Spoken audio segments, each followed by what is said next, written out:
juga rumah sakit mungkin dan yang lainnya, dan juga bapak-bapak dan ibu sekalian dari luar Bojonegoro yang kemungkinan juga join kajian ketarjian dengan PJM Kota pada saat ini, dan juga segenap pengurus Lasismo Kota Bojonegoro yang mensupport terselenggaranya kajian kita pada malam hari ini. Alhamdulillah pada kesempatan ini kita dipertemukan oleh Allah Subhanahu wa taala di dalam kajian rutin ketarjian 2 minggu sekali dengan PJM Kota Bojonegoro dalam keadaan sehat walafiat. Salawat dan salam semoga tetap terlimpahkan kepada junjungan kita Nabiullah Muhammad SAW, keluarganya, sahabatnya, dan seluruh orang yang mengikuti sunnahnya sampai hari kiamat. Jamaah sekalian yang dimuliakan Allah, insya Allah pada kesempatan ini kita akan mengangkat sebuah topik, yaitu Muhammadiyah dan kebudayaan. Nah, topik ini saya kira menarik untuk kita coba kaji dan kita diskusikan 1 jam ke depan. Dan saya berharap nanti Bapak dan Ibu sekalian bisa memberikan komentar dan respon terhadap topik ini, karena topik ini perlu sebuah solusi, yaitu sebenarnya bagaimana Muhammadiyah itu melihat budaya. Yang ketika kita bicara budaya, seolah-olah Muhammadiyah itu sebuah gerakan yang anti budaya. Muhammadiyah tidak ramah dengan seni dan budaya, sehingga dakwah yang dilakukan oleh Muhammadiyah itu terkesan kaku. Dan kalau kita lihat respon warga Muhammadiyah terhadap relasi atau hubungan antara Muhammadiyah dan kebudayaan itu juga variasi. Ada kelompok di kalangan Muhammadiyah yang sama sekali tidak memberikan ruang seni dan budaya di dalam Muhammadiyah. Ada juga yang tidak melakukan filterisasi, artinya segala budaya apapun itu oke-oke saja. Dan sebenarnya Muhammadiyah dalam memandang budaya itu bagaimana? Itu nanti kita akan coba gali dan kita akan kaji dalam kajian pada saat ini. Sehingga topik ini saya kira penting untuk kita coba angkat dan kita coba biasakan untuk kita diskusikan, sehingga kita nanti melahirkan kesimpulan atau juga pandangan tentang sebenarnya sikap Muhammadiyah terhadap budaya itu bagaimana. Bapak dan Ibu sekalian yang dimuliakan Allah, sebelum kita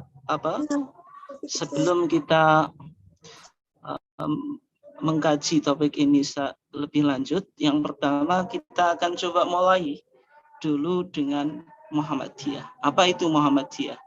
Nah, Muhammadiyah itu secara umum bisa kita gambarkan Muhammadiyah itu sebagai gerakan Islam atau harokat Islamiyah. Artinya Muhammadiyah itu lahir untuk mengajak orang masuk Islam dan memahami Islam itu. Sehingga dakwah Muhammadiyah ditujukan kepada orang yang belum menerima Islam itu sendiri dan juga kepada orang Islam itu sendiri, artinya yang sudah menerima hidayah, yang sudah menjadikan Islam itu sebagai bagian dari keyakinan. Itu objek dakwah Muhammadiyah, sehingga Muhammadiyah lahir sebagai gerakan Islam. Dan kemudian gerakan Islam ini diimplementasikan di dalam gerakan dakwah amar ma'ruf nahi mungkar, ya, yaitu Muhammadiyah mencoba mendakwahkan nilai-nilai Islam itu kepada masyarakat, yaitu dengan melalui 2 hal itu. Yang pertama amar ma'ruf, yaitu mengajak kepada kebaikan dengan mendirikan sekolah, dengan mendirikan rumah sakit dan sebagainya, dan juga nahi mungkar, yaitu mencegah kemungkaran. Jadi ini 2 sayap Muhammadiyah sebagai harokah dakwah, yaitu gerakan dakwah, yaitu bergerak di dakwah amar ma'ruf dan nahi mungkar. Nah, kemudian yang ketiga, Muhammadiyah itu sebagai harokat tajdid, yaitu gerakan tajdid. Ini yang saya kira penting untuk kita coba diskusikan, kita coba galakkan diskusi atau bagaimana kita melihat Muhammadiyah itu sebagai gerakan tajdid. Artinya ada sebuah tajdid, ada sebuah pembaruan yang dilakukan oleh Muhammadiyah, dan tentu untuk memahami Muhammadiyah sebagai harokat tajdid itu tidak akan kita bisa mendapatkan kesimpulan kecuali dengan mengkaji pemikiran keagamaan Muhammadiyah itu. Nah, dengan kita mengkaji baik putusan dan fatwa tarjih, kita baru bisa melihat sisi-sisi tajdid yang dilakukan oleh Muhammadiyah di dalam pemahaman keagamaan. Nah, tajdid di dalam Muhammadiyah itu sebagaimana yang sering sudah kita sampaikan, yaitu artinya tajdid itu yang pertama purifikasi itu dilakukan oleh Muhammadiyah dalam bidang akidah dan ibadah, yang mana dalam bidang akidah itu tidak boleh akidah Muhammadiyah terdiagnosa, yaitu adanya sebuah penyakit akidah yang diistilahkan di dalam Muhammadiyah dengan sebutan TBCS. Nanti kita lihat ya. Kemudian yang kedua, tajdid di dalam Muhammadiyah itu tidak hanya artinya purifikasi. Kalau purifikasi itu lebih kembali pada Al-Quran dan Sunnah, dan ini yang menjadi jargon atau slogan Muhammadiyah sejak awal dan juga sering disampaikan oleh Bayi Ahmad Dahlan tentang pentingnya aruju ilal Quran wa Sunnah, kembali pada Quran dan Sunnah. Kemudian yang kedua yaitu modernisasi atau dinamisasi, ini dilakukan oleh Muhammadiyah dalam bidang muamalah dunyawiyah, yaitu Muhammadiyah bisa bersikap kreatif dan inovatif sesuai dengan perkembangan zaman dan ilmu pengetahuan. Nah, kemudian kalau kita lihat tujuan Muhammadiyah itu menegakkan dan menjunjung tinggi agama Islam. Ini tujuan Muhammadiyah itu. Kemudian cita-cita Muhammadiyah itu mewujudkan masyarakat Islam yang sebenar-benarnya masyarakat adil makmur yang diridhoi oleh Allah Subhanahu wa taala, sehingga terrealisasi apa yang digambarkan oleh Al-Qur'an, yaitu baldatun thayyibatun wa rabbun ghafur itu. Nah, Bapak dan Ibu sekalian yang dimuliakan Allah, nah kita tadi sudah sampaikan ya bahwasanya Muhammadiyah tidak hanya harokah Islamiyah, tidak hanya gerakan Islam, tetapi juga Muhammadiyah itu gerakan Islamnya itu diimplementasikan menjadi harokah dakwah, gerakan dakwah yang orientasinya itu pada dua tadi, yaitu amar ma'ruf, memerintahkan kepada kebaikan, kemudian yang kedua nahi mungkar, yaitu melarang kemungkaran. Dan kemudian yang menjadi corak pemikiran Muhammadiyah dalam bidang keagamaan, yang ini saya kira penting untuk kita dalami dan sering-sering kita diskusikan dalam kajian kita, yaitu menempatkan Muhammadiyah sebagai harokatut tajdid. Saya kira kalau di akar rumput itu ya secara umum warga Muhammadiyah sudah paham kalau Muhammadiyah itu gerakan Islam, kalau Muhammadiyah itu gerakan dakwah. Tetapi melihat Muhammadiyah sebagai harokatut tajdid itu jarang sekali, apalagi fakta di lapangan masih banyak warga Muhammadiyah yang masih tidak memiliki pemahaman terhadap putusan dan fatwa tarjih, sehingga pemikiran-pemikiran tajdid yang dilakukan oleh Muhammadiyah dalam konteks keagamaan yang dilakukan oleh majelis tarjih itu secara umum belum dipahami warga Muhammadiyah secara utuh. Nah, tajdid tadi sebagaimana yang sudah kita sampaikan tadi, tajdid itu kalau dalam bidang akidah dan ibadah artinya pemurnian atau purifikasi, yaitu mengembalikan kemurnian ajaran agama Islam ini sesuai dengan as-sholahnya, sesuai dengan otentisitasnya, atau sesuai dengan sumber agama itu yang mana sudah dirumuskan dalam mahwadin, apa itu agama, dalam masalah 5 di dalam Muhammadiyah itu bahwasanya sumber agama itu ya Al-Quran dan As-Sunnah As-Sahihah ay al-Maqbulah. Artinya ketika Muhammadiyah bicara akidah dan ibadah itu melihatnya rigid. Artinya ibadah yang berkaitan dengan keyakinan, yang berkaitan dengan apa yang diyakini oleh hati, atau orang barat menyebutnya the belief itu, dan juga ibadah yang merupakan ekspresi ritual dari apa yang diyakini itu harus bersumber pada Quran dan Sunnah. Tetapi kalau konteksnya itu di dalam muamalah dunyawiyah, yang mana ketika Muhammadiyah mendefinisikan muamalah dunyawiyah itu, yaitu ketika itu Muhammadiyah menjawab mahiyat dunya, apa itu dunya. Maka dalam masail khams, masalah 5 di dalam tarjih kita yang disebut dunia itu ya al-umur allati lam yub'ats li ajlihal anbiya, adalah perkara-perkara yang bukan menjadi tugas para nabi. Yaitu ketika Muhammadiyah memahami apa yang dimaksud oleh sabda Nabi, antum a'lamu bi umuri dunyakum. Dan sehingga dalam konteks muamalah dunyawiyah, tajdid di dalam Muhammadiyah itu artinya dinamis, artinya berkembang, fleksibel sesuai dengan perkembangan ilmu pengetahuan dan zaman. Ya, sehingga ada 2 sayap tajdid dalam Muhammadiyah yang ini perlu untuk kita pahami. Di satu sisi tajdid yang dilakukan Muhammadiyah itu tajdid salafi dalam arti purifikasi. Salafi itu artinya merujuk kepada apa yang diyakini oleh generasi salaf, yaitu para sahabat dan para tabi'in. Ini dilakukan oleh Muhammadiyah dalam bidang ibadah dan akidah tadi. Artinya kalau tajdid salafi itu sifatnya kembali ke belakang, artinya melihat praktek keagamaan atau pemahaman keagamaan yang dilakukan oleh generasi salaf, yaitu para sahabat dan para tabi'in itu. Tetapi dalam konteks muamalah dunyawiyah, tajdid Muhammadiyah itu tajdid khalafi. Kalau tajdid khalafi itu melihat ke depan, artinya melakukan dinamisasi, berkembang sesuai dengan ilmu pengetahuan dan perkembangan zaman. Dan saya kira ini keunikan ya gerakan Muhammadiyah itu. Muhammadiyah tidak hanya tajdidnya itu salafi sehingga menjadi gerakan yang puritan saja, tetapi di sisi yang lain Muhammadiyah juga memiliki sayap tajdid, yaitu tajdid khalafi, yaitu Muhammadiyah bisa menjadi gerakan modernis yang sangat kontekstual dan sangat progresif di dalam melihat perkembangan zaman gitu.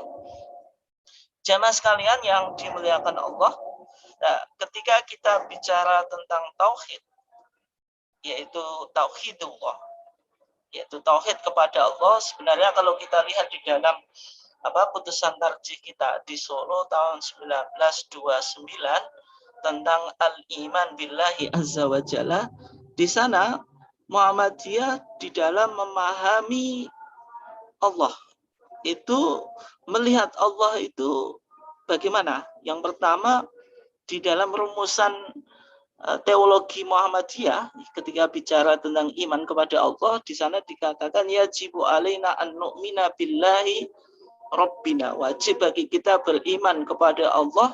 Allah itu yang pertama dikatakan apa? Rabbina. Artinya orang yang beriman itu harus melihat Allah itu memiliki rububiyah. Rububiyah itu bahwasanya Allah yang menciptakan alam semesta ini, Allah itu ar-razik yang memberikan rezeki, Allah itu malik yaitu pemilik atau juga raja. Itu beriman tentang rububiyatullah. Nah, kemudian ketika kita meyakini tentang rububiyatullah, yaitu ketuhanan Allah, maka ketuhanan Allah itu tidak hanya cukup dengan kita mengakui Allah sebagai Khalik, pencipta alam semesta ini, kemudian Razik, memberi rizki, dan juga Malik, pemilik atau raja yang menguasai alam semesta ini, tetapi juga harus menempatkan uluhiyatullah. Uluhiyatullah itu yaitu menjadikan pusat ibadah kita itu hanya ditujukan kepada Allah. Artinya tidak cukup mengakui rububiyah tanpa uluhiyah. Artinya kita tidak menyerahkan atau tidak melakukan ibadah yang hanya ditujukan kepada Allah, sehingga kita menempatkan di situ Allah itu sebagai ma'bud, zat yang disembah. Dan ketika kita meyakini rububiyatullah kemudian uluhiyatullah, disitulah Allah itu adalah al-haq. Allah itu adalah Tuhan yang sebetulnya, Tuhan yang menciptakan alam semesta dan juga Tuhan yang menjadi pusat peribadatan semua yang diciptakan itu. Itu pandangan tauhid yang dirumuskan di dalam Kitabul Iman di dalam HPT kita tahun 1929 di Solo. Dan kemudian Bapak dan Ibu sekalian yang dimuliakan Allah, ketika tadi ketika tadi kita bicara tentang iman atau tauhid dalam pandangan Muhammadiyah, dan kita sekarang lihat ada penyakit yang merupakan penyakit-penyakit akidah atau tauhid. Di dalam Muhammadiyah, penyakit-penyakit ini diistilahkan dengan TBCS, yaitu yang pertama takhayul, yaitu khayalan kesialan. Kemudian B-nya itu bid'ah, melakukan inovasi di dalam agama. Kemudian C-nya itu khurafat, yaitu meyakini mitos atau cerita mistik. Kemudian S-nya itu syirik, yaitu lawannya tauhid. Nah, sehingga kalau kita lihat di dalam TJA, Tanya Jawab Agama, jilid 6, halaman 146, maka di sana dijelaskan apa itu yang disebut takhayul. Takhayul itu kita menghayal kesialan.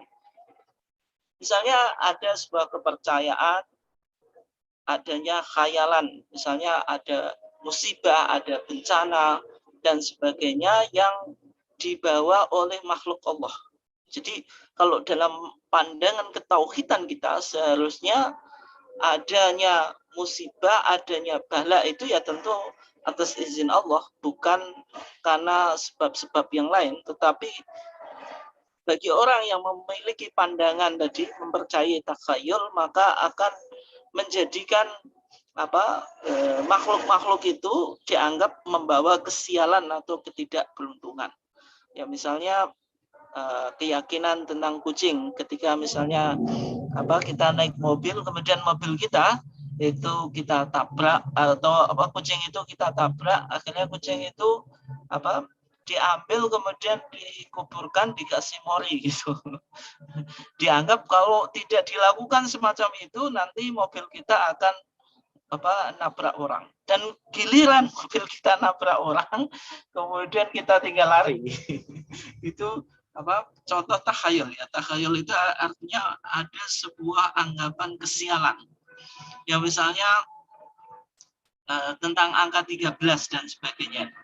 Dan kemudian tadi B-nya itu bid'ah. Bid'ah itu yaitu melakukan sesuatu yang berkaitan dengan ibadah yang tidak pernah dilakukan oleh Nabi. Itu kalau bid'ahnya itu idhofiyah. Idhofiyah itu artinya menambah sesuatu ibadah yang tidak dilakukan oleh Nabi. Itu yang disebut bid'ah. Tapi juga penting untuk dicatat, Bapak dan Ibu sekalian yang dimuliakan Allah, bid'ah itu tidak berkaitan dengan idhofiyah saja, yaitu menambah ibadah yang tidak pernah dilakukan oleh Nabi, tapi juga ada bid'ah tarkiyah. Artinya ada sebuah ajaran yang dilakukan oleh Nabi kemudian ditinggalkan atau diingkari, itu juga sebuah kebid'ahan. Itu yang penting untuk kita catat. Nah, di sini artinya ketika Muhammadiyah bicara dalam bidang ibadah, maka ibadah itu tuntunannya harus Quran dan Sunnah, sehingga amalan-amalan yang mungkin secara akal itu baik, tetapi ketika tidak ditemukan dalilnya secara khusus dari Al-Quran dan Sunnah, maka tidak diamalkan. Ya, yang sering saya contohkan di dalam kitab sholah kita tahun 19 29 itu ternyata sholawat yang dirumuskan oleh ulama-ulama Muhammadiyah ketika itu, bacaan sholawat di dalam sholat itu tanpa menggunakan sayyidina. Artinya tidak, bacaan sholawatnya itu bunyinya tidak Allahumma sholli ala sayyidina Muhammad wa ala ali sayyidina Muhammad sebagaimana yang populer di dalam masyarakat. Meskipun kata sayyidina yaitu tuan kita, atau dalam bahasa Jawa itu bendoro kita. Artinya menempatkan Nabi itu dengan gelar yang mulia. Nah, ketika posisi Nabi itu sebagai khairul khalqi, sebaik-baik manusia, maka tidak pantas kita menyebut Nabi dengan sebutan yang mungkin tidak sopan. Kalau orang Jawa itu menyebutnya jangkar. Nah, itu memang betul secara pendekatan akal atau secara pendekatan pendekatan irfani atau burhani. Tetapi dalam konteks ibadah maka kembali pada hukum asal ibadah bahwasanya al-aslu fil ibadah at-tahrim. Hukum asalnya ibadah itu haram hatta yadullat dalilu ala amriha, sampai ada dalil yang memerintahkannya. Sehingga dalam konteks ibadah maqdoh maka Muhammadiyah tidak dalam sholat tidak menggunakan bacaan sayyidina. Tetapi dalam konteks di luar sholat atau di luar ibadah maqdoh maka penggunaan sayyidina itu boleh-boleh saja. Nah, ini ketika Muhammadiyah melihat ibadah itu, sehingga ibadah itu tidak boleh ada apa yang diistilahkan dengan bid'ah. Kemudian khurafat. Khurafat itu tadi percaya kepada mitos, percaya terhadap cerita-cerita mistik. Misalnya bagi masyarakat di Jogja, mereka memiliki kepercayaan Nyi Roro Kidul, yaitu penguasa Laut Selatan. Sehingga mereka memberikan sesajen, biasanya juga di Sasi Suro. Nanti kita akan coba lihat ya, karena tadi kita bicara tentang budaya, itu biasanya ada budaya larung laut, yaitu dengan memberikan sesajen dengan kepala kerbau dan hasil bumi. Kemudian kerbau dan hasil bumi itu dilarungkan ke laut, artinya dijadikan sesajen laut itu. Nah, semacam itu kepercayaan yang disebut dengan khurafat. Dan mungkin bagi masyarakat kita yang kita hidup di desa itu ada masih banyak desa-desa yang memiliki punden dan biasanya dilakukan manganan atau juga nyadran atau sedekah bumi yang itu juga dikasih sesajen. Itu bentuk khurafat. Atau juga misalnya ada dewi yang menyebabkan kesuburan tanaman, itu yang disebut dengan Dewi Sri, sehingga ada sesajen yang berupa wiwit dan sebagainya itu. Nah, itu yang disebut khurafat. Jamaah sekalian yang dimuliakan Allah, ini mohon maaf saya minum dulu ya.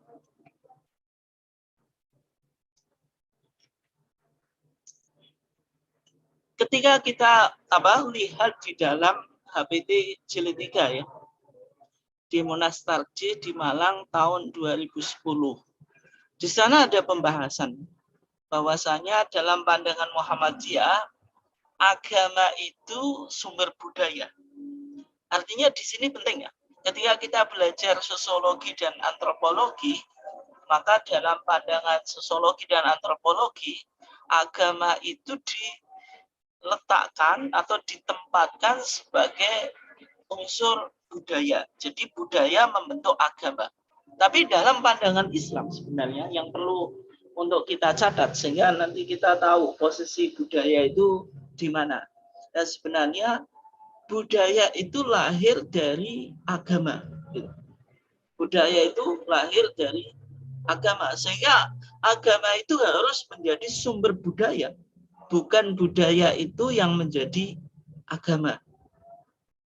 Sehingga ketika kita lihat ad-din al-islami atau agama Islam sebagaimana yang dirumuskan oleh Majelis Tarjih di Masail Al-Khams itu, sebenarnya agama itu sebagai konsep itu disusun atas 3 komponen utama.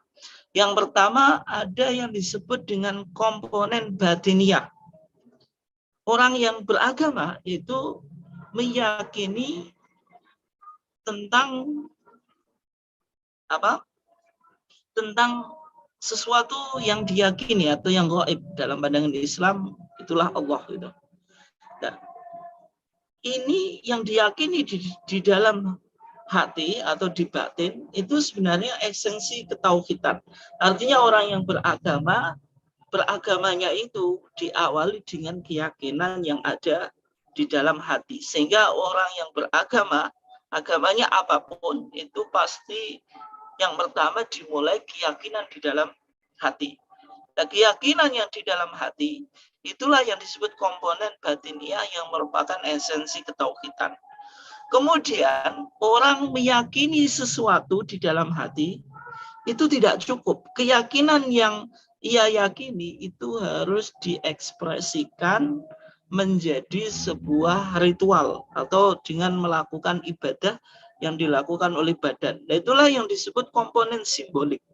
Artinya ketika kita melihat ada orang yang meyakini atau mengaku muslim, percaya kepada Allah, percaya kepada Rasulullah, tetapi tidak melakukan sholat, itu artinya dia beragama, tapi agama yang diyakini itu tidak ada komponen simbolik. Komponen simbolik ini yang menyimpulkan bahwasanya dia beragama. Dan ini diekspresikan dalam ritual ibadah. Nah, kemudian tadi, setelah ada komponen batiniah, komponen simbolik, kemudian ada komponen muamalah, yaitu seseorang mengekspresikan tentang keyakinannya, tentang ritual ibadahnya, itu dengan beberapa ekspresi. Itulah yang nanti membentuk budaya. Ya, contohnya gini, Bapak dan Ibu sekalian yang dimuliakan Allah. Ketika kita sholat itu bagian dari rukun Islam. Nah, orang mau sholat itu harus ada batiniah atau komponen batiniah. Nah, artinya dia percaya kepada Allah, percaya kepada Rasul. Sehingga meyakini ada perintah sholat. Maka dengan sholat itu, dia mengekspresikan agama itu dalam bentuk ritual. Dan ketika dia mengekspresikan agama itu dalam bentuk ritual, itulah disebut komponen simbolik. Dan kemudian orang sholat itu butuh masjid misalnya. Maka masjid itu tempat sholat. Yang masjidnya itu tempat sholat, itu nanti dia akan membangun sebuah masjid dengan mungkin desain dan arsitek yang bermacam-macam atau bervariasi sesuai dengan masjid itu berkembang. Itulah yang membentuk budaya. Sehingga bangunan masjid dari satu tempat ke tempat yang lain itu berbeda. Meskipun kalau kita melihat bangunan masjid di Indonesia itu secara umum mengikuti arsitek bangunan gaya Arab. Tetapi tidak selalu. Misalnya di Jawa Tengah masjid itu banyak yang masjid joglo. Kemudian kalau kita lihat bangunan masjid di barat itu tidak model Timur Tengah. Artinya masjid itu bisa berkembang. Arsitek masjid itu bisa berbeda-beda dari satu tempat ke tempat yang lain. Nah, itulah yang nanti akan membentuk sebuah budaya gitu. Oke. Jamaah sekalian yang dimuliakan Allah Subhanahu wa taala. Nah, ketika kita tadi bicara tentang dakwah yang mana 3 karakteristik gerakan Muhammadiyah tadi, Muhammadiyah sebagai harokah Islamiyah, gerakan Islam, kemudian yang kedua sebagai harokah da'awiyah, gerakan dakwah amal ma'ruf nahi mungkar. Nah, sebenarnya sudah ada kesadaran di kalangan Muhammadiyah bahwasanya Muhammadiyah itu perlu untuk melakukan dakwah secara kultural. Artinya menjadikan budaya itu sebagai media dakwah. Artinya dakwah itu bisa melalui sebuah budaya, sehingga kita menyampaikan pesan-pesan agama itu mudah diterima. Nah, ketika agama itu disampaikan secara monoton dan cenderung kontras dengan budaya, maka respon orang untuk menerima dakwah itu semakin kurang. Tetapi ketika dakwah itu dikemas melalui sebuah budaya, maka dakwah itu akan lebih efektif. Nah, budaya ini macam-macam. Misalnya ketika kita bicara musik, ya tentu ada sekarang musik religi. Artinya musik yang mungkin pesan-pesan yang disampaikan itu hanya menghibur, sifatnya hanya entertainment. Tetapi ketika muncul musik religi, itu ada pesan-pesan Islami, ada pesan-pesan moral, ada pesan-pesan yang sesuai dengan nilai agama.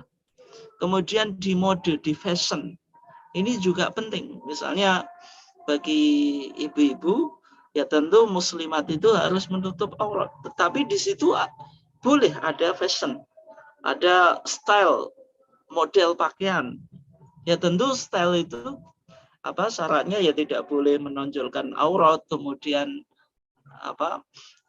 tidak boleh memicu syahwat dan sebagainya. Artinya model pakaian itu boleh-boleh saja berkembang, kemudian macam-macam.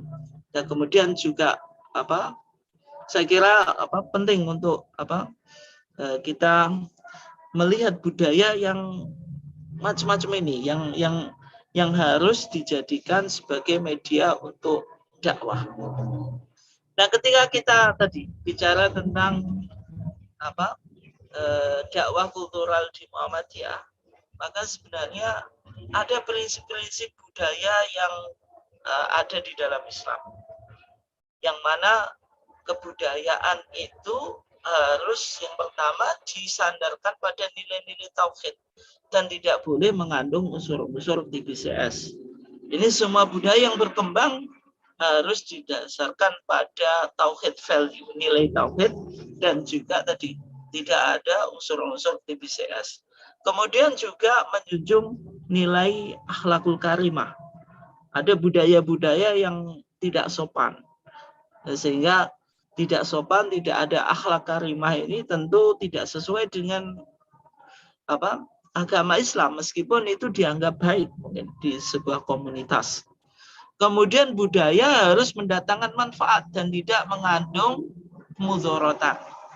Misalnya berbagai macam budaya yang di situ ada pemborosan, itu juga harus dikaji ulang dan harus dilihat secara kritis.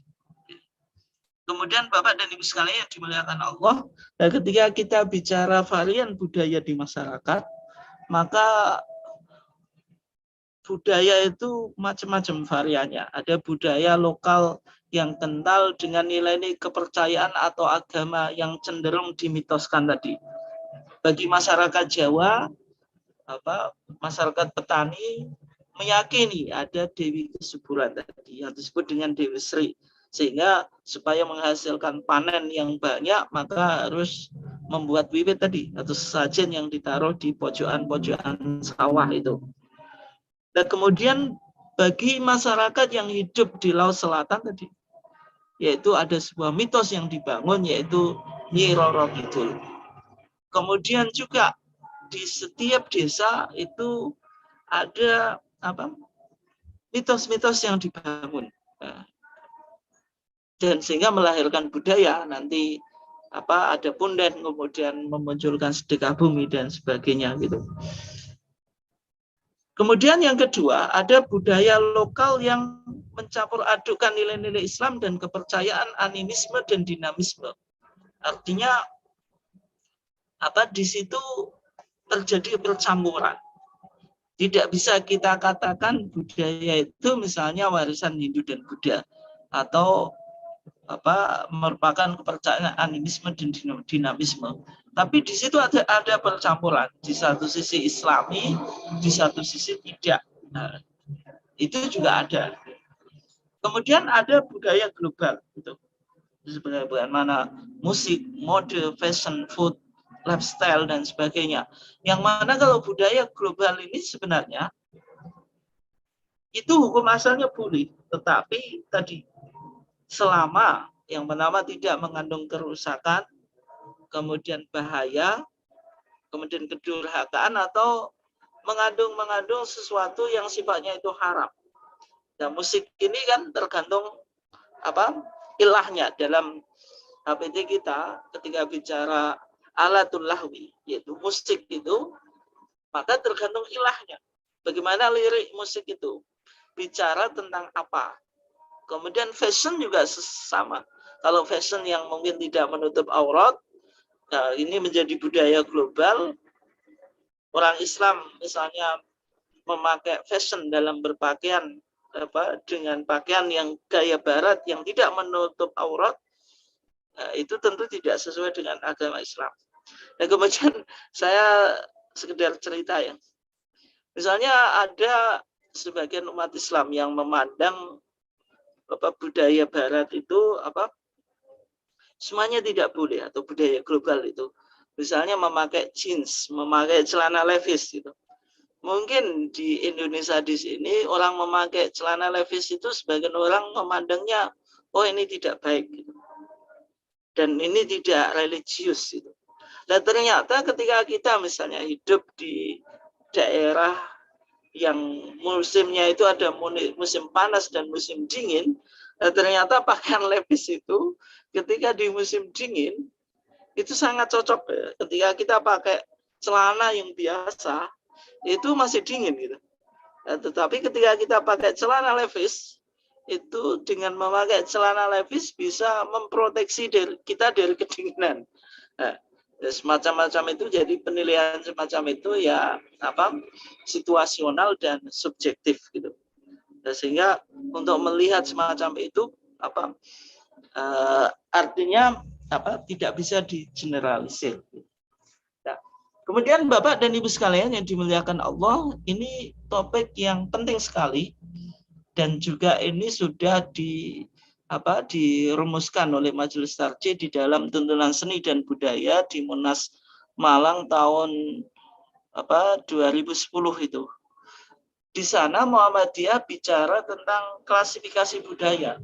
Maksudnya budaya dilihat dari segi sesuai dengan syariat atau tidak gitu. Budaya itu dilihat dari segi sesuai dengan syariat atau tidak, itu bisa diklasifikasikan menjadi 3. Ada kebudayaan yang diakui oleh syariat. Budaya yang bagaimana ini? Yaitu semua kebudayaan dan hasil karya manusia yang tidak bertentangan dengan nas-nas Al-Quran dan Sunnah Makbulah. Sehingga di sini syariat mengakomodir budaya ini dan mengafirmasi budaya ini.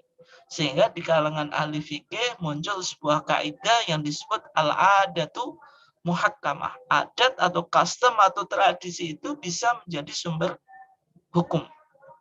Artinya adat dan tradisi di sini yang tidak kontradiksi dengan syariat atau syariat itu tidak berbicara tentang hukum sesuatu itu. Nah, untuk memudahkannya kita coba lihat contohnya. Contoh yang misalnya yang pertama, yaitu penentuan mahar untuk istri gitu. Ya, misalnya mahar. Mahar itu sebelum kita masuk di sini, mahar itu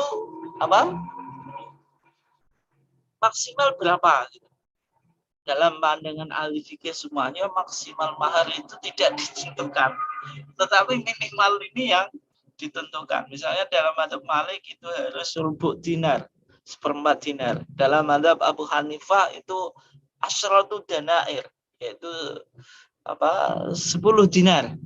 Tapi kalau menurut mazhab Syafi'i dan Ahmad, maka minimal tidak ada batasannya. Sehingga kita yang kebetulan hidup di Indonesia yang notabene-nya bermadzhab Syafi'i itu enak. Sehingga laki-laki cukup nikah dengan seperangkat alat sholat itu. Ya, karena dalam madzhab Syafi'i minimal mahar itu tidak ditentukan. Nah kemudian misalnya ada sebuah kasus, seseorang laki-laki menikah perempuan. Ketika akad nikah, maka tidak disebutkan atau ditentukan maharnya. Nikah semacam itu sah atau tidak? Ya, jawabannya sah. Itu yang disebut apa? Nikah tafwid. Tetapi ketika laki-laki tadi mau berhubungan dengan istrinya, maka harus menentukan maharnya. Maksudnya jumlah maharnya. Dan ketika menentukan jumlah maharnya itu berapa? Gitu. Padahal tadi di akadnya tidak disebutkan. Maka yang semacam itu dikembalikan kepada adat budaya setempat dalam apa? Menentukan ukurannya. Itu yang disebut apa? Mahru al-mithal. Nah, sehingga di sini para ulama memiliki beberapa pandangan. Mahrul mithal itu bagaimana ya tadi? Ada yang melihat sesuai adat yang terjadi di masyarakat itu, maksudnya besar maharnya, atau bisa melihat kepada asobah. Asobah itu misalnya kalau punya saudara, kakak, atau adiknya dulu ketika menikah berapa maharnya. Itu yang disebut apa? Mahru al-mithal. Kemudian yang kedua, contoh penggunaan adat ya. Misalnya nafkah. Seorang laki-laki ketika menikah itu kewajiban memberikan nafkah kepada istri. Nah, besar nafkah itu berapa? Apakah sehari misalnya nilai rupiahnya 50.000 atau misalnya 20.000 atau 100.000. Dan semacam itu tidak ada ketentuannya di dalam syariat. Dan di sini syariat mengakomodir adat. Sehingga pemberian nafkah seorang laki-laki kepada istrinya itu sesuai dengan daerah setempat. Gitu. Itu contoh al-adah muhakkamah. Kemudian yang ketiga, pembangunan masjid. Sebagaimana yang sudah kita singgung tadi ya. Desain masjid atau arsitek masjid itu berkembang sesuai dengan adat. Sehingga desain itu boleh mengikuti adat setempat. Tetapi yang penting masjid itu bisa difungsikan sebagai tempat sholat. Itu saja. Adapun desainnya, arsiteknya itu bisa berkembang mengikuti adat. Dan kemudian ini penting ya. Ketika kita bicara urf atau adat atau tradisi, nah ini sebenarnya panjang ya. Tapi saya langsung singkat saja. Urf, tradisi yang bisa menjadi sumber hukum itu ada yang disebut dengan urf sahih, ada urf fasid. Urf sahih itu tradisi atau adat yang sesuai dengan syariat, artinya tidak bertentangan dengan syariat, sebagaimana yang kita sebutkan tadi. Tapi tidak semua adat itu bisa dijadikan sumber karena ada urf fasid, yaitu tradisi atau budaya yang fasid, yang rusak. Ini yang nanti kontras dengan syariat kita. Nanti kita coba lihat contohnya ya. Tapi sebelumnya kita bahas yang kedua. Klasifikasi adat tadi atau klasifikasi budaya dalam Muhammadiyah tadi, yang pertama apa? Adat atau budaya yang tidak kontradiksi dengan syariat. Yang kedua, kebudayaan yang pada mulanya bertentangan dengan syariat lalu diperbaiki sehingga sesuai dengan syariat. Ini artinya Islam itu datang itu tidak langsung menghilangkan budaya atau adat setempat, tapi terkadang Islam mengakomodir budaya itu tetapi disesuaikan dengan nilai-nilai ketauhidan Islam. Ya, contohnya bangsa jahiliyah sebelum datangnya Islam itu sudah mengenal yang disebut dengan syair. Syair atau asyar itu lantunan-lantunan puji-pujian. Ya. Yang mana dalam syair-syair jahiliyah itu ada yang memuji, misalnya nama-nama dewa atau nama-nama sesembahan di masa jahiliyah, Lata, Uzza, dan sebagainya. Yang semacam itu, ketika Islam datang, Islam tidak langsung mengharamkan melantunkan syair, tetapi Islam tetap memperbolehkan bahwasanya syair-syair ini masih tetap boleh dilantunkan selama tidak ada nilai kesyirikan. Dan juga di dalam sebuah hadis ya, ketika Nabi ditanya tentang tentang ruqyah, tentang jambi-jambian atau suwuk lah yang dilakukan oleh para sahabat di masa jahiliyah. Apakah ruqyah, orang Jawa juga punya suwuk kan? Suwuk ini itu boleh atau tidak? Maka Nabi mengatakan suwuk di masa jahiliyah itu boleh selama tidak ada unsur kesyirikannya. Nah ini artinya apa? Islam itu tadi ketika melihat sebuah adat yang awalnya bertentangan dengan syariat itu tidak langsung adat atau budaya itu ditolak, tetapi diakomodir kemudian diperbaiki dan diberikan nilai-nilai Islam. Dan itu sebagaimana yang dilakukan oleh Wali Songo, yaitu nama wali yang jumlahnya 9 yang menyebarkan Islam di Jawa. Maka dakwah yang dilakukan itu melalui kesenian atau melakukan islamisasi. Misalnya ada seni wayang. Nah, kesenian wayang ini yang asalnya dulu cerita-ceritanya masih Hindu. Ada Ramayana, kemudian ada Mahabharata dan sebagainya. Kemudian ketika para wali songo ini menggunakan wayang sebagai media dakwah, maka cerita-cerita wayang itu diislamkan sehingga tadi menjadikan cerita-cerita itu menjadi Islami. Maka semacam ini boleh gitu. Kemudian yang ketiga itu kebudayaan yang bertentangan dengan syariat. Artinya semua hasil karya manusia yang menyalahi nas-nas Al-Quran dan As-Sunnah As-Sahihah dan mengandung unsur-unsur TBC, kezaliman dan hal-hal negatif, itu yang disebut dengan kebudayaan yang bertentangan dengan syariat. Nah, dalam pandangan ini jelas, maka budaya atau hasil karya dan ciptaan manusia yang bertentangan dengan syariat itu harus ditundukkan kepada ajaran Islam, bukan sebaliknya yang terjadi, yaitu misalnya Islam yang harus ditundukkan mengikuti budaya. Artinya sikap Muhammadiyah terhadap budaya ini tiga ini. Ketika melihat budaya, apakah budaya itu sesuai dengan syariat sehingga berlaku al-adah muhakkamah itu, atau misalnya budaya tadi pada awalnya bertentangan dengan syariat tapi sudah dilakukan islamisasi gitu. Sehingga nilai-nilai yang bertentangan dengan ketauhidan itu sudah tidak ada.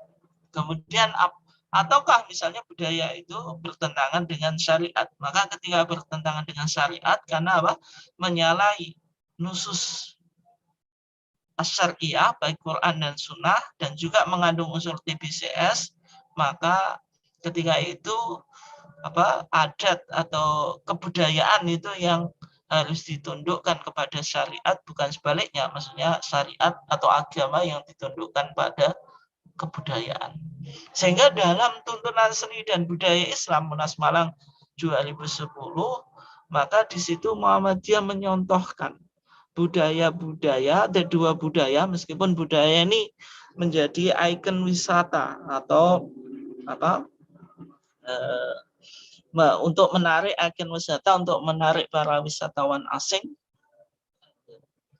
untuk masuk ke Indonesia, tetapi dilihat oleh Muhammadiyah budaya ini tadi tidak sesuai dengan Al-Quran dan Sunnah, nilai tauhid dan juga ada unsur-unsur TBCS, yaitu misalnya budaya larung laut, yaitu keyakinan yang diyakini oleh masyarakat Jogja tadi, dan ini juga biasanya dilakukan di 10 syuro, yaitu dengan memberikan sesajian kepada Nyi Roro Kidul yang berupa kepala kerbau dan hasil pertanian, kemudian dihanyutkan ke laut. Ya, sebenarnya budaya ini dari Hindu dan intinya yaitu ngalap berkah atau mengharap berkah dan supaya terhindar dari mara bahaya.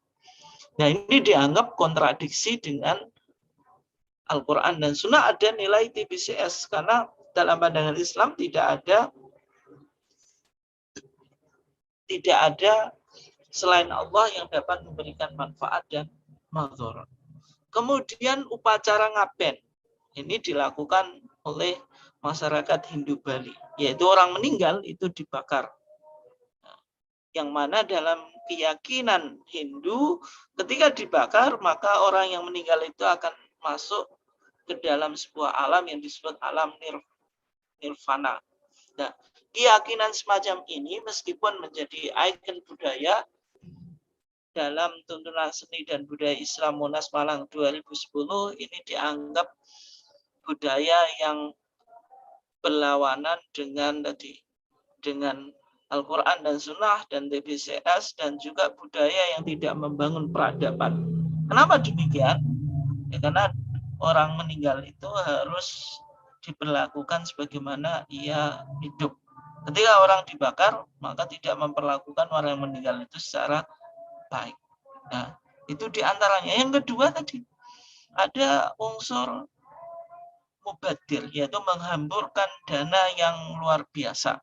Dan itu tidak digunakan pada semestinya. Artinya membebani orang Hindu Bali ketika mau melakukan upacara ngaben itu mengumpulkan dana yang cukup besar gitu, dan tidak semua orang bisa gitu. Sehingga di Bali itu ditaruh di bawah kayak pohon cendana itu sambil menunggu mengumpulkan modal. Nah, kemudian misalnya tadi sesajen larung laut itu dianggap ya tadi juga, yaitu menghamburkan harta, itu atul mal, dan juga sedekah tidak humanis. Meskipun ya orang yang melakukan larung laut beranggapan bahwasanya budaya larung laut itu tidak hanya untuk Nyi Roro Kidul, tetapi bersedekah kepada ikan yang ada di laut. Dan dalam pandangan Muhammadiyah, sedekah itu harus humanis. Artinya ketika kita melihat banyak tetangga kita yang masih kelaparan, tetapi kita tidak berikan sedekah, kemudian sedekah itu disalurkan atau diberikan kepada ikan itu akan tetap hidup meskipun tidak kita kasih sedekah. Sedekah semacam itu dalam pandangan Muhammadiyah disebut dengan sedekah yang tidak humanis, artinya tidak sesuai dengan konteksnya. Kemudian juga upacara sedekah bumi atau nyadran. Nah, ini juga sama dengan larung laut tadi, intinya ngalap berkah, kemudian menolak mara bahaya. Yang ini masih umum ya dilakukan di masyarakat kita. Biasanya di upacara sedekah bumi atau nyadran itu ada yang disebut dengan bubur suro, karena meskipun tidak selalu dilakukan di hari suro dan bahkan kadang sebelumnya ya, itu di situ disebut bubur suro. Yang bubur ini harus dimasak dari kuali dari tanah, ada yang dimakan dan dikubur. Nah, semacam ini juga tadi kontras dengan budaya yang dipahami oleh Muhammadiyah, dan sedekah itu juga tadi harus sifatnya humanis. Nah, sehingga ketika Muhammadiyah mencoba menawarkan dakwah kultural, maka tadi kenapa demikian? Ada beberapa tujuan ya. Sebenarnya untuk mendekati masyarakat sebagai sasaran dakwah, yang mana ini ya Muhammadiyah belum banyak andil, misalnya dalam seni suara dan sebagainya, itu masih belum kita lihat perkembangannya yang pesat di Muhammadiyah gitu. Dan terkesan masih tertinggal ya. Artinya itu boleh-boleh saja selama tadi tidak berlawanan dengan tauhid atau TBCS. Sehingga tadi dakwah kultural itu tetap tolak ukurnya ya harus tauhid. Dan dengan dakwah kultural yang bersifat transformatif, ada pembaruan pendekatan religi kultural, itu lebih mudah untuk direspon oleh masyarakat. Ya. Kemudian berikutnya ya Bapak dan Ibu sekalian yang dimuliakan Allah, sebelum kita tutup kajian kita, ada kaidah budaya. Ya pada dasarnya ketika kita melihat budaya itu kaidah umumnya al aslu fil asya al ibahah hatta yadullad dalilu ala tahrim. Hukum asal segala sesuatu itu boleh sampai ada dalil yang mengharamkan. Karena budaya itu lahir dari ekspresi orang yang beragama di dalam konteks muamalat duniawiyah. Jadi orang beragama tadi, agama dalam pandang Muhammadiyah ada 3 komponen tadi. Orang yang beragama itu ada komponen batiniah, yaitu keyakinan di dalam hati. Komponen batiniah ini kemudian diekspresikan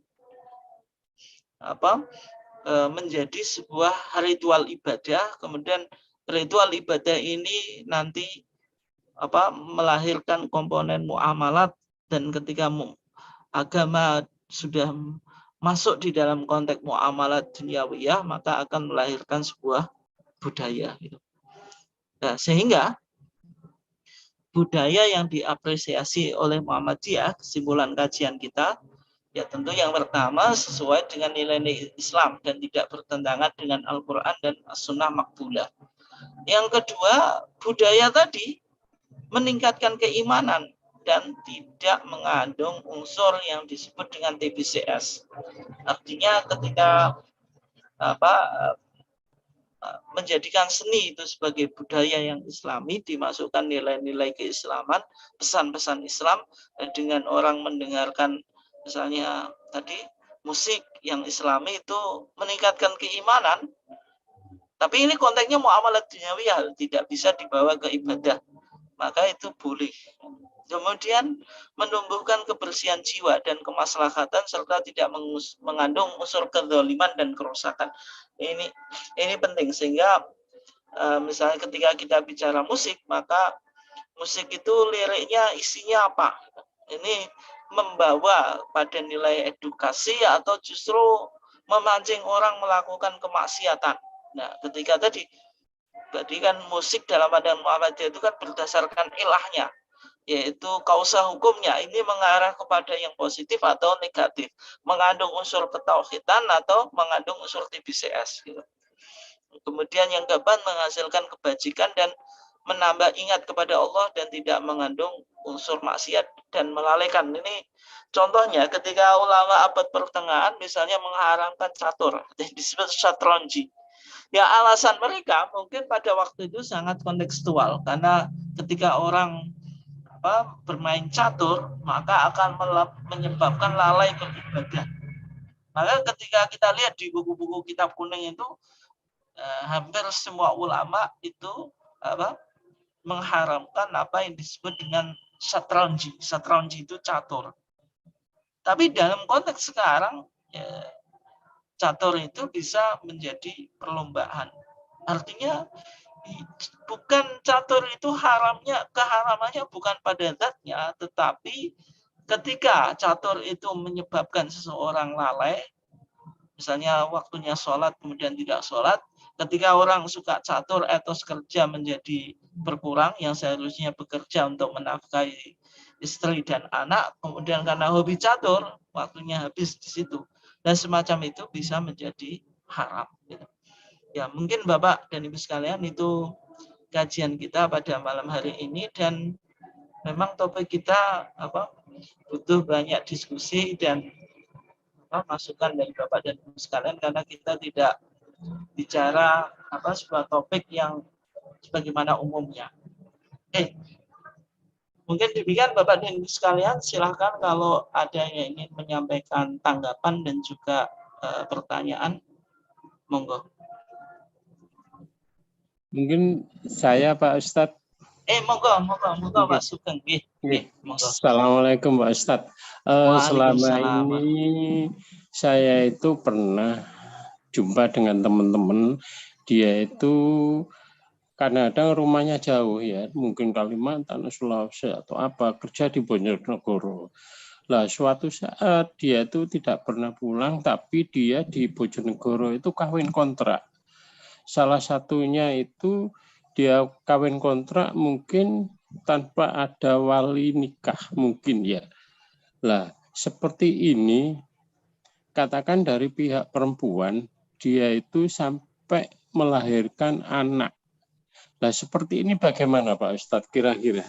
Dari syariat Islam itu seperti anaknya statusnya bagaimana? Sedangkan si istri yang perempuan ini, yang laki-lakinya sudah kembali ke mungkin Sulawesi atau Kalimantan. Karena kok kawin kontrakan sudah habis.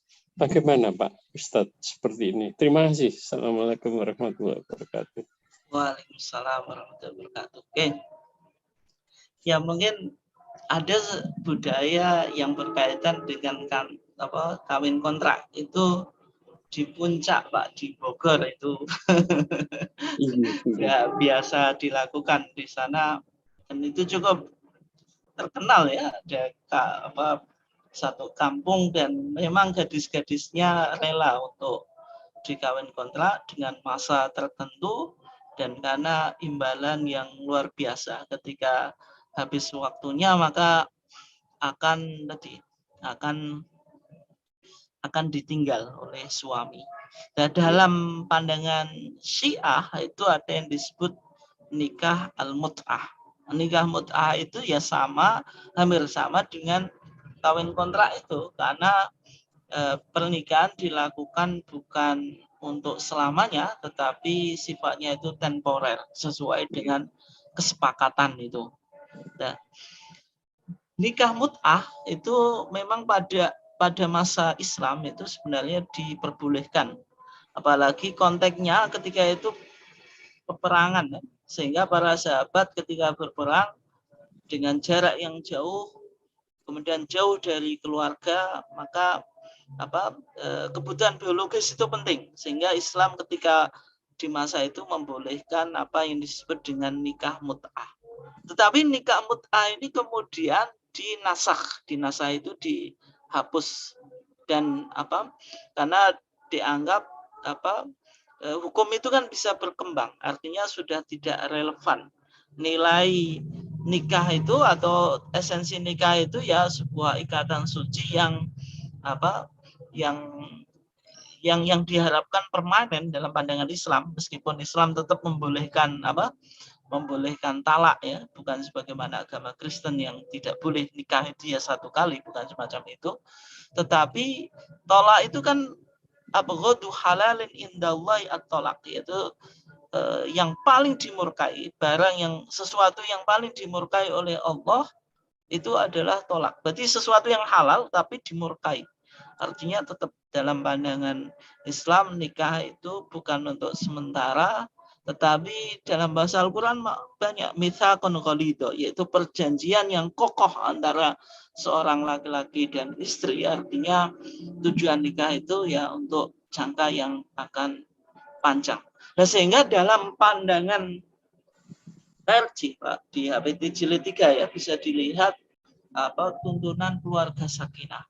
Nah, di situ Muhammadiyah melihat bahwasanya pernikahan bagi warga Muhammadiyah, pernikahan yang dianggap sah, ini dalam perspektif Muhammadiyah tuh, pernikahan yang dicatat. Artinya ketika pernikahan itu tidak dicatat, ini dalam ijtihad majelis tarjih belum sah. Meskipun dalam tradisi masyarakat kita itu sah gitu. Sehingga ada nikah siri itu kan tidak dicatatkan. Nah, kenapa kok demikian? Gitu. Di sini Muhammadiyah melihat pernikahan tadi dengan beberapa perspektif. Yang ada yang disebut dengan maqasid as-syariah. Maqasid syariah itu tujuan dari syariat itu. Maka nikah yang dicatat itu lebih membawa kemaslahatan, yaitu hifdzun nasl, yaitu menjaga keturunan daripada yang tidak. Kenapa kok demikian? Karena kalau nikah dicatat, maka pernikahan itu punya legalisasi. Dan ketika melakukan perceraian itu harus diurus di pengadilan, dan fatwa tarjih kita juga semacam itu. Perceraian yang tidak diurus di pengadilan itu dianggap tidak sah. Karena tadi melihat ketika nikah tadi sakral, kemudian orang memudahkan, misalnya melakukan pernikahan dengan nikah siri yang cukup mudah, kemudian juga seorang suami ketika sudah bilang kepada istri kamu saya talak, kemudian jatuh talak dengan semudahnya, maka tatanan masyarakat itu akan apa?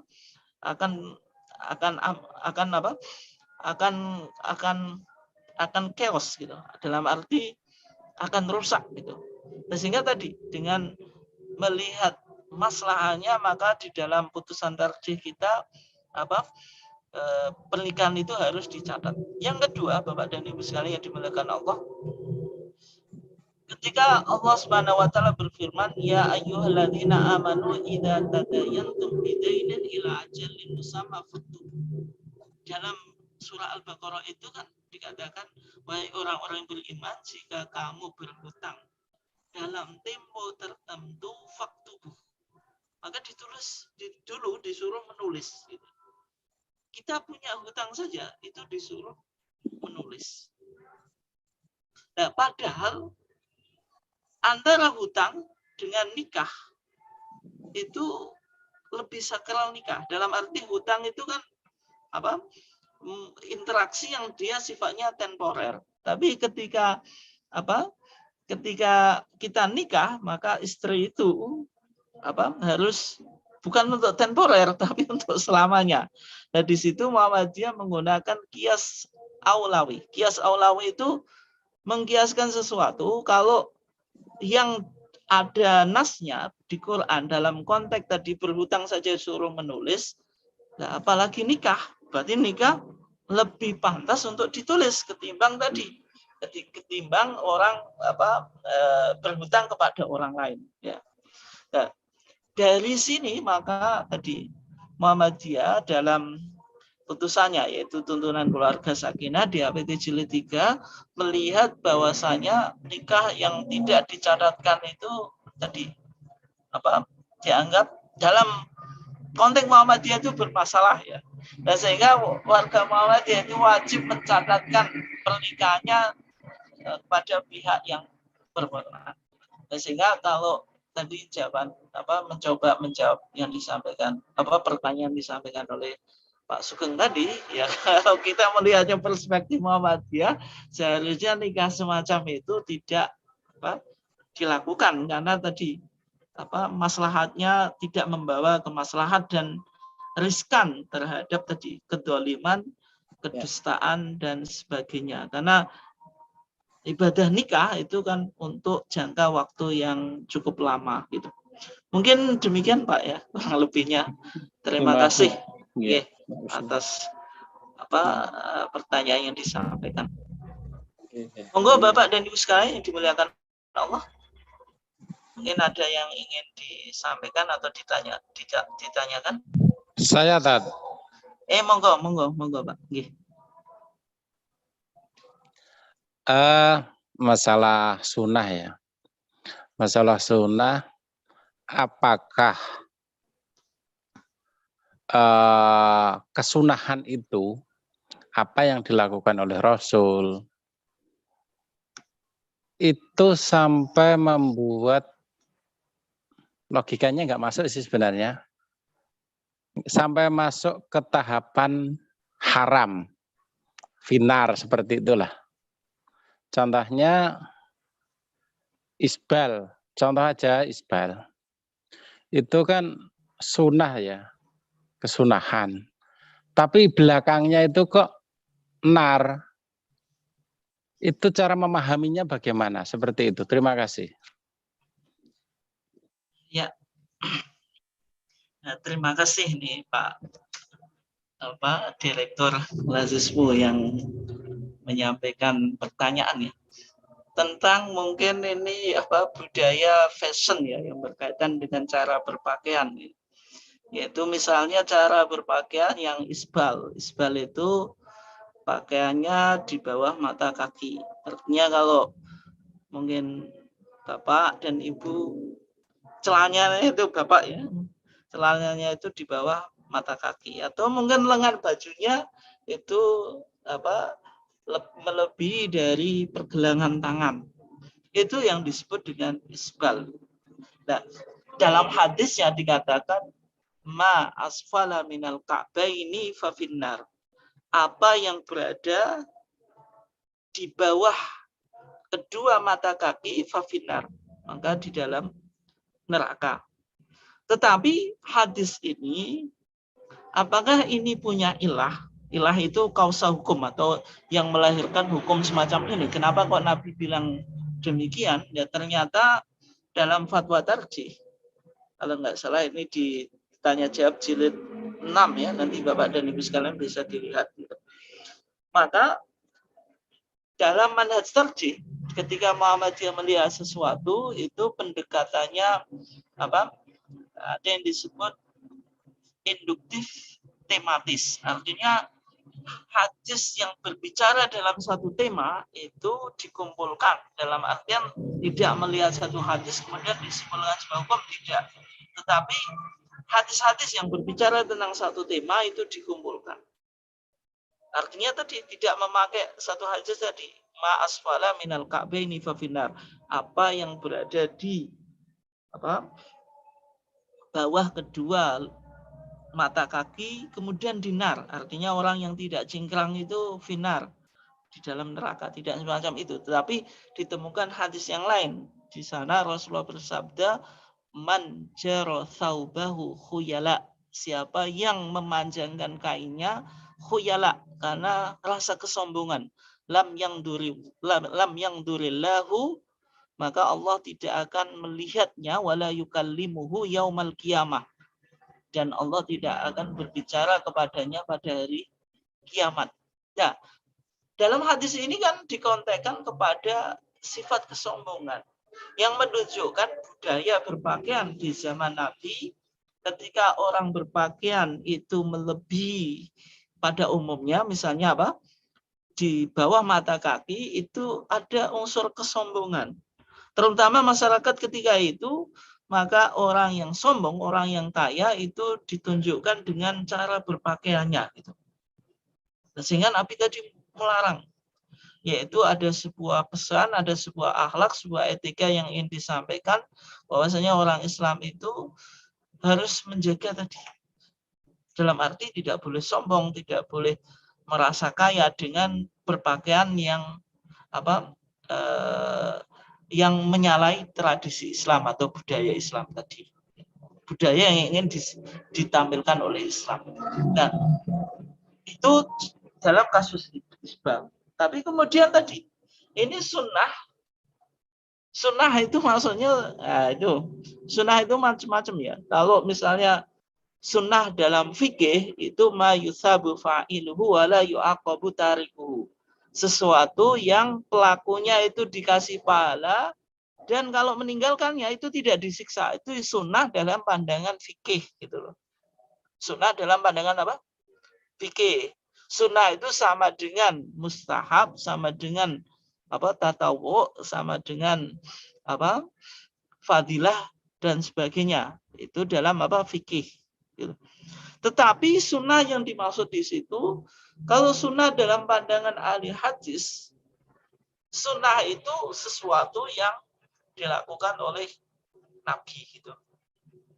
Tapi ahli hadis itu kan melihat sesuatu, pokoknya sesuatu itu dilakukan Nabi. Misalnya Nabi dalam berpakaian tidak isbal, cingkrang, itu disebut sunnah. Tetapi dalam pandangan usul itu ahli usul fikih, sunnah itu ada sunnah tasri'iyah dan ghairu tasri'iyah. Sunnah yang memang berkaitan dengan hukum dan ada yang tidak berkaitan dengan hukum gitu. Nah, sehingga tadi ketika misalnya isbal itu misalnya isbal itu dianggap haram, dan karena Nabi tidak isbal, dalam artian tadi dianggap ini sunnah yang dilakukan oleh Nabi. Nah, kesimpulan tadi kan berkaitan dengan ilahnya. Bagi orang yang memandang bahwasanya al-hukmu yaduru ma'a illati wujudan wa adaman, maka isbal itu dibaca secara kontekstual. Artinya ketika konteks sekarang orang pakai celana kemudian di bawah mata kaki itu tidak dianggap sombong, biasa-biasa saja. Dan sehingga tadi ma'asfala minal ka'baini fa finnar itu dianggap tidak berlaku. Dan namanya taklil. Taklil itu mencari ilah dalam sebuah hukum kan. Ya. Semacam itu dilakukan oleh Muhammadiyah, misalnya dalam konteks apa berjenggot. Gitu. Hadisnya kan jelas. Nabi bersabda apa? Qassu syawarib, tipiskanlah kumis, kemudian wa akhfu al-liha, dan dan biarkanlah jenggot. Tapi di sana ternyata hadis ini dikontekskan dengan khalifu al-musyrikin. Berbedalah kamu dengan orang-orang musyrik. Nah, sehingga di dalam pandangan Muhammadiyah, hadis ini berkaitan dengan ilah. Mungkin di zaman Nabi demikian, tapi sekarang kalau kita lihat ya, tradisi orang musyrik, tradisi Yahudi dan Nasrani, itu terkadang terbalik. Misalnya kalau jenengan pernah ke Mesir, Abuna atau Baba, Abuna itu sebuah sebutan yang ditujukan kepada pendeta Kristen Koptik, Ortodok Koptik yang di Mesir, itu yang sudah ada sejak dulu ya, dan lebih tua Koptik ini daripada Islam. Itu menyebut pendetanya itu dengan Abuna, atau sekarang yang menjadi pendeta tertingginya atau patriarknya itu disebut Baba Sanudah. Itu jenggotnya itu lebih panjang daripada Masyayikh Al-Azhar atau Syekhul Azhar, yaitu Syekh di Al-Azhar itu jenggotnya jarang yang panjang. Mungkin dia tetap punya jenggot ya, namanya orang Arab. Tetapi dibanding tadi Abuna itu kalah. Artinya kan tadi ilah tadi mungkin bisa berubah sesuai dengan konteks zaman. Itu dilakukan oleh Muhammadiyah, yaitu ijtihad yang tadi taklili, melihat ilah terhadap munculnya sebuah hukum. Nah, sehingga tadi kalau isbal itu ya pandangan Muhammadiyah itu berkaitan dengan ilahnya. Dalam arti kalau konteks sekarang sudah tidak ada ilah kesombongannya, maka hukum itu bisa mengalami perubahan. Mungkin demikian ya Pak Rudi. Kemudian ada yang di chat ini ya, saya coba baca ya. Apa hukum makan makanan yang digunakan acara-acara budaya masyarakat yang bertentangan dengan Islam? Seperti manganan, gerbek, berkah yang dilestarikan di Bojonegoro, tumpengan, gunungan, buah, salak, blimbing, dan sebagainya.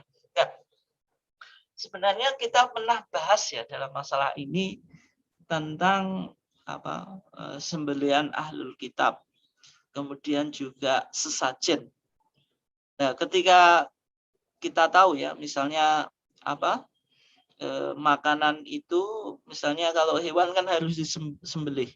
Ketika menyembelihnya itu bukan karena Allah, tapi untuk makhluk tadi yang dikeramatkan, misalnya untuk jin dan sebagainya, tentu itu haram ya. Artinya tidak boleh. Tapi kalau bagaimana kalau buah-buahan dan sebagainya yang tidak perlu untuk disembelih, gitu. Kemudian dijadikan tadi untuk ritual-ritual yang bertentangan dengan agama Islam. Misalnya ya contohnya ya, yang umum itu wiwit, bagaimana kalau di situ ada telur dan sebagainya. Yang itu dipersembahkan untuk tadi dewa yang diyakini bisa membawa berkat dan menolak bahaya. Yang demikian itu dalam pandangan Muhammadiyah pendekatannya itu satu dariah. Satu dariah itu apa? Memblokade jalan ke arah yang negatif.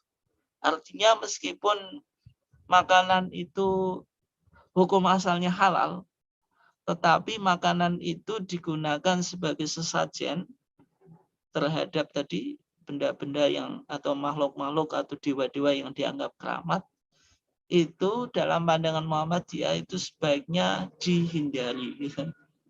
Dalam artian tadi, kalau bisa ya misalnya tadi ada nyadran, sedekah bumi dan sebagainya, meskipun itu hukum asalnya makanannya itu halal, tetapi karena untuk dijadikan sesajen, maka langkah sebagai tindakan preventif itu yang disebut satu dariah, itu lebih baik tidak dimakan. Karena ketika misalnya dimakan itu seolah-olah kita melegalkan apa yang mereka lakukan. Padahal dalam keyakinan kita itu bertentangan dengan Islam. Nah, ya itu yang disebut dengan satu dariah. Artinya ketika kita tidak cocok dengan budaya tertentu ya, kemudian kita tidak bisa juga masuk untuk mendakwai. Kan paling tidak tadi kita juga bukan malah menikmati ya, meskipun mungkin enaknya yang menikmati. Karena dalam hadisnya kan man ra'a minkum mungkaran falyughayyirhu biyadihi. Barang siapa di antara kamu melihat kemungkaran maka rubahlah dengan tangannya. Fa ilam yastati fa bilisani. Kalau enggak bisa dengan menasihati. Fa ilam yastati fa biqalbi. Kalau tidak bisa dengan hati, menggunakan pendekatan irfani, yaitu kita minimal hati kita menolak dan berdoa kepada Allah supaya mereka diberikan hidayah. Wadzalika ataful iman.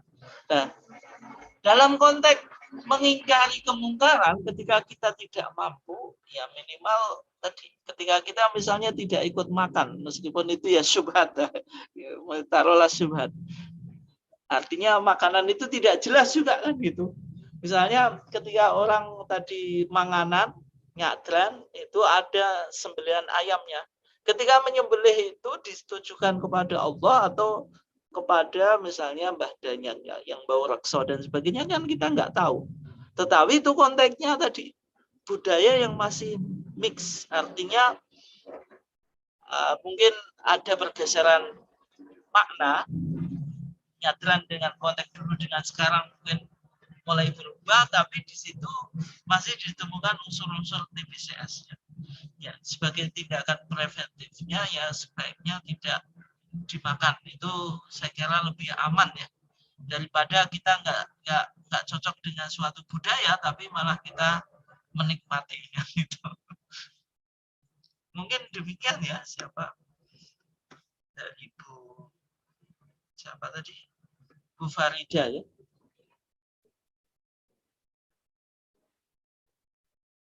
Oke Bapak dan Ibu sekalian, ada yang ditanyakan lagi atau kita cukupkan ya kajian kita?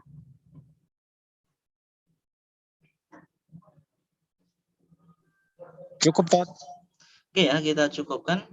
Terima kasih Bapak dan Ibu sekalian atas partisipasinya dalam kajian rutin kajian PCM Kota 2 minggu sekali. Mudah-mudahan dua minggu ke depan kita bisa bertemu lagi sehingga kita bisa angkat topik yang baru dan supaya kita mendapatkan pencerahan. Terima kasih Bapak dan Ibu sekalian. Saya akhiri kajian kita dengan bacaan hamdalah. Alhamdulillahirabbil alamin. Wassalamualaikum warahmatullahi wabarakatuh. Waalaikumsalam warahmatullahi wabarakatuh.